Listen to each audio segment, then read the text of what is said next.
Bom dia, queridos companheiros. Que esta manhã seja de luz, de alegria em nossos corações. Hoje, lendo o item 28, será lícito abreviar a vida de um doente que sofra sem esperança de cura? Um homem está agonizante, presa de cruéis sofrimentos. Sabes que seu estado é desesperador. Será lícito poupar-lhe alguns instantes de angústia, apressando-lhe o fim? Quem vos daria o direito de prejulgar os desígnios de Deus? Não pode ele conduzir o homem até a borda do fosso, para daí o retirar a fim de fazê-lo voltar a si e alimentar ideias diversas das que tinha? Ainda que haja chegado ao último extremo, um moribundo, ninguém pode afirmar com segurança que lhe haja soado a hora derradeira. A ciência não se terá enganado nunca em suas previsões? Sei bem haver casos que se podem com razão considerar desesperadores, mas se não há nenhuma esperança fundada de um regresso definitivo à vida e à saúde, existe a possibilidade atestada por inúmeros exemplos de o doente, no momento mesmo de exalar o último suspiro, reanimar-se e recobrar por alguns instantes as faculdades. Pois bem, essa hora de graça que lhe é concedida pode ser de grande importância. Desconheceis as reflexões que seu espírito poderá fazer nas convulsões da agonia e quantos tormentos lhe pode poupar um relâmpago de arrependimento. O materialista, que apenas vê o corpo e em nenhuma conta tem a alma, é inapto a compreender essas coisas. O espírita, porém, que já sabe o que se passa no além-túmulo, conhece o valor de um último pensamento. Minorai os derradeiros sofrimentos quanto puderdes, mas guardai-vos de abreviar a vida, ainda que 1 minuto, porque esse minuto pode evitar muitas lágrimas no futuro. São Luís, Paris, 1860. Pai nosso que estais nos céus, santificado seja o vosso nome. Venha a nós o vosso reino, seja feita a vossa vontade, assim na terra como nos céus. O pão nosso de cada dia nos dai hoje, Senhor. Perdoai as nossas dívidas, assim como nós perdoamos os nossos devedores. Não nos deixeis cair em tentação, mas livra-nos de todo o mal, que assim seja. Mestre de luz, de amor e bondade, envolva os nossos pensamentos nesta manhã, convidando-nos cada dia mais a reparar, a observar o que tem nos impedido de sermos felizes, e que as nossas dores sejam por todos nós compreendidas como um bálsamo que me liberta e me redime. Que o Senhor esteja conosco, agora e sempre.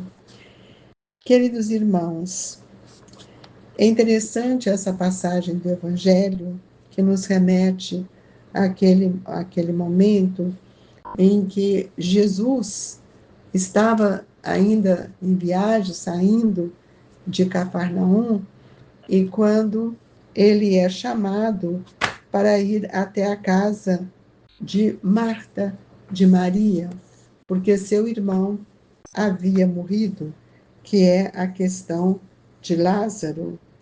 E nós vamos ver que nesse amor que Jesus tem para com todos e teve para com eles também, né? Ele vai nos deixar uma lição muito, muito importante que nós vamos ver que é esse que nós estamos falando. Nós vamos ver que ele demorou um pouco para chegar até lá, 2 dias, ele demora para estar com a Maria. E elas então chorando, velando o seu irmão, já tinha até voltado, né, para aquele momento de casa, voltado do enterro, que não foi enterro, que lá não enterrava, punha nas grutas. Mas o que acontece? Quando Jesus chega, a Marta vem correndo, falando para ele que ele chegou tarde, porque o irmão dela tinha morrido, mas se ele tivesse lá, talvez ele não tivesse morrido, porque Jesus podia salvá-lo. Então, nós vamos ver que essa situação é uma situação que é belíssima para a nossa reflexão em relação a esse item que nós estamos falando hoje do Evangelho, se é para nós lícito abreviar a vida de um doente que sofra. Quando Jesus chega naquela gruta, ele pede para tirar as faixas de Lázaro, porque naquela época não punha em caixão, eles enfaixavam o doente. E aí nós vamos ver que naquele momento, quando Jesus pede para desenfaixar, ele fala: Lázaro, por que dorme? Por que dorme? Já fazia 2 dias que ele estava ali, mas ele estava num estado de catalepsia. E aí é o que aqui está falando, a ciência não se terá enganado, nunca as suas previsões não conheciam aquele estado. Hoje a ciência já avançou e já sabe o que é uma catalepsia, já sabe o que é essas situações que muitas vezes nos envolvem. E Jesus então restitui, traz a Lázaro a sua existência, porque não tinha morrido. Porque se ele houvesse morrido, ele não poderia, de forma alguma, voltar. Porque a ressurreição se faz na libertação do espírito para a verdadeira vida.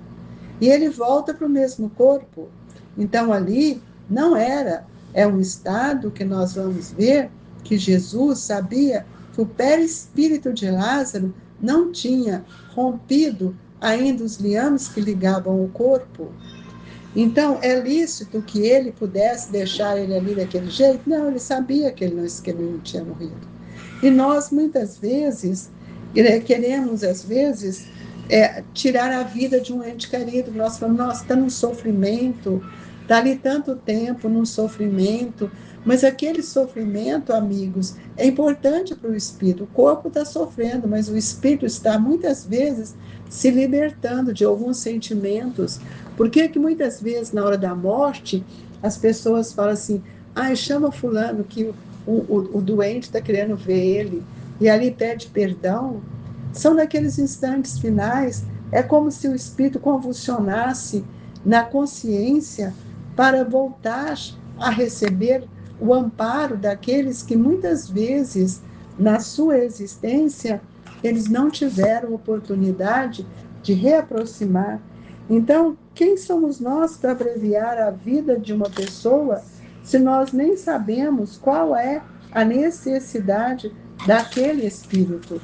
Então, nós podemos ver que nessa questão que nós estamos falando, o que é nascer de novo? Nascer na esperança. Muitos de nós estamos aqui vivos, mas estamos mortos, mortos de esperança, mortos de ilusão. E nós, às vezes, deixamos isso passar. É preciso que a gente compreenda que quando ele fala, um homem está agonizante, preso de cruéis sofrimentos, sofrimentos físicos, mas para o espírito, muitas vezes, ele está repensando, ele está se libertando. Sabe-se que o estado é desesperador. Será lícito poupar em alguns instantes, apressando-lhe o fim? Não, não é, nós não podemos fazer isso, porque nós não sabemos qual é o tempo do espírito, nós não sabemos qual é o momento final de um espírito. Esse pensamento é para o materialista, que não acredita na imortalidade, para o materialista que não vê que nós não morremos. Ele acha que o corpo, a morte, é só com o corpo. Então, nós precisamos reacender em nós esse pensamento de que os últimos momentos de sofrimento, muitas vezes, vai modificar a entrada do espírito na vida espiritual. E São Luís diz, o materialista, que apenas vê o corpo e nenhuma conta tem a alma, é inapto a compreender essas coisas. O espírita, porém, que já sabe o que se passa além túmulo, conhece o valor de um último pensamento. Minorai os derradeiros sofrimentos. Quando puderdes, minorai, atenuai, orai com ele, faça alguma coisa, esteja presente, converse com o Espírito, dê a mão, fala da confiança, do amparo constante que ele vai ter. Mas guardai-vos de abreviar a vida, ainda que 1 minuto, porque nesse minuto pode evitar muitas lágrimas no futuro. No minuto do Espírito, ele pode rever, é como se passasse um filme no seu pensamento, e ele vai rever os seus atos, os seus sentimentos, as suas atitudes em relação ao seu próximo. Então, amigos, é preciso que a gente repense um pouco mais sobre o que seja o tempo do Espírito, a oportunidade que cada um de nós estamos tendo para viver, né, e construir um mundo melhor. E quando nessa questão, é o momento que a gente recorre à memória. E nós vamos lembrar, muitas vezes, dos atos que nós fizemos em relação aos outros. Então, nós vamos ver que a misericórdia de Deus oferece para todos nós este amparo. Por isso que a prece é importante nesta hora final de um desencarne, para que a gente possa fortalecer o espírito, dando força e coragem, porque morrer é uma coisa, amigos, mas desencarnar é outra muito diferente. E que Deus nos fortaleça e nos ampare. E nesta manhã, que todos possamos receber o passe, na certeza deste amparo amigo, convictos de que Jesus não nos deixa desamparados. Que a nossa água seja fluidificada e que os bons espíritos estejam junto de nós, alimentando-nos a confiança. E mais uma vez eu peço a todos, reflita nos nossos atos enquanto estamos a caminho, porque temos oportunidade para ressarcir conosco mesmo em relação ao meu próximo. O abraço amigo do Grupo Espírita Esperança e Caridade, Colégio Allan Kardec. Que Jesus nos fortaleça hoje, agora e por todo sempre.